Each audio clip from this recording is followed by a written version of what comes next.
What's up, guys? Giver here, and I was trying to kind of rack my brain on what to do for the midweek video, and an order that I'd made came in.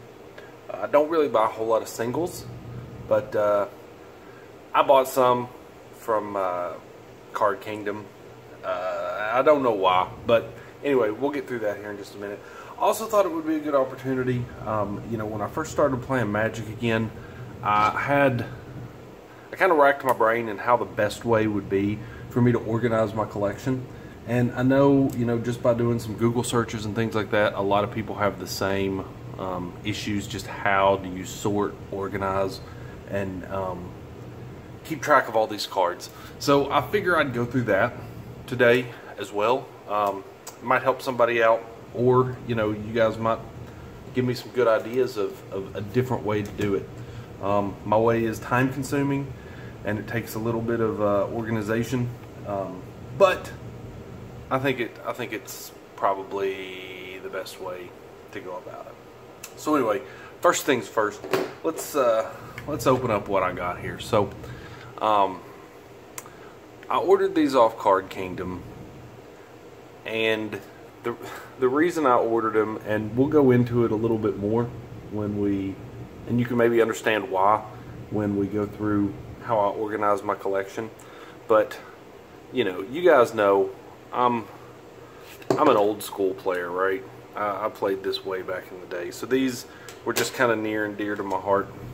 When you buy something from Card Kingdom, they give you a token or whatever. Now, most of you will probably say, Giver, that was a complete waste of money. What are you doing? I spent like $25 on these, and there's 5 cards here, and I'll go ahead and show you what they are. So I bought 5 alpha giant spiders.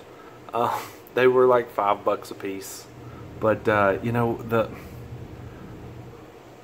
artwork is amazing on these older cards, and having them in alpha, yeah, they're commons, yeah, they're only worth like $2 or $3 or whatever, maybe 4 or 5, but I mean, come on, there's just something iconic about these cards, and you know, pick them up while you can. There weren't a whole lot of alpha cards printed in the first place, and you know, even though they're common, they're cool as hell.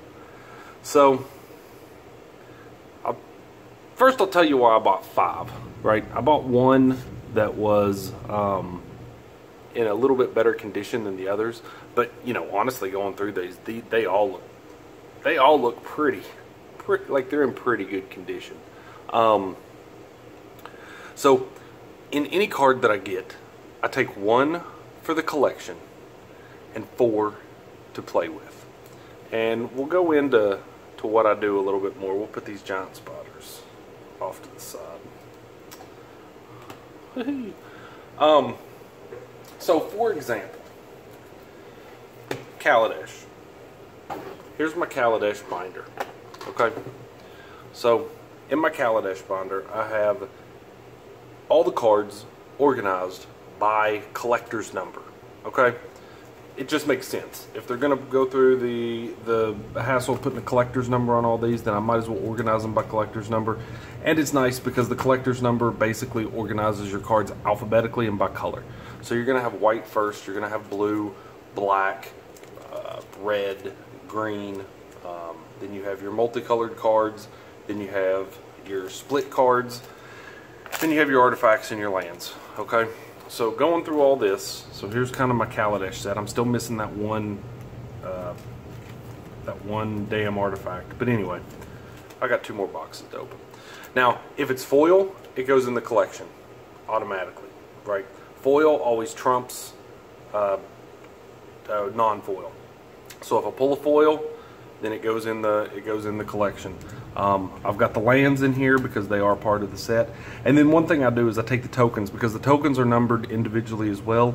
I take the tokens and I put them in here with the cards. Yeah, tokens aren't worth anything, but still they're part of the set, right? So I grab everything, put it in here, and this is my collection. I don't really do anything with these. I just like having my cards in a binder so that you know, if I'm wanting to look at decks or just kind of get ideas of different things, I can open a binder, I can flip through it, and easy to read. There you go. Now, I then make my play sets. Okay, so for, you know, normally in Magic a play set is 4 cards, but I always go with 5. I do 5, best condition, or the foil goes in the binder, and the other ones go in one of these bad boys right here. So this is a deck box right here.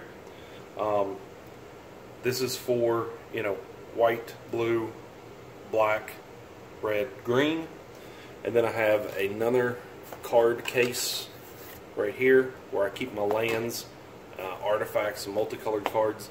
Now I've got another 5,000 count box, so once I outgrow this, then I'll start splitting those up and put it in that 5,000 count box as well.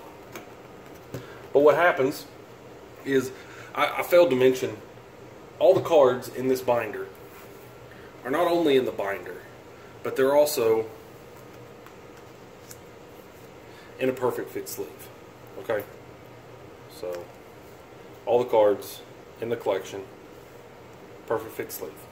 I find myself, I've heard people say something about, you know, the quality's degraded over time. I don't know nothing about all that, but I prefer the KMC perfect fit sleeves. They're a little bit more expensive. If I go to my local game store, they want to charge me $6 per 100. But if you go on Amazon, you can get 1,000 of them for like 20 bucks. So you get them for almost $2.30 a piece. Yeah, support your local game store, but I mean, come on, I ain't made of cash, right? So all the cards from the play sets go in sleeves as well.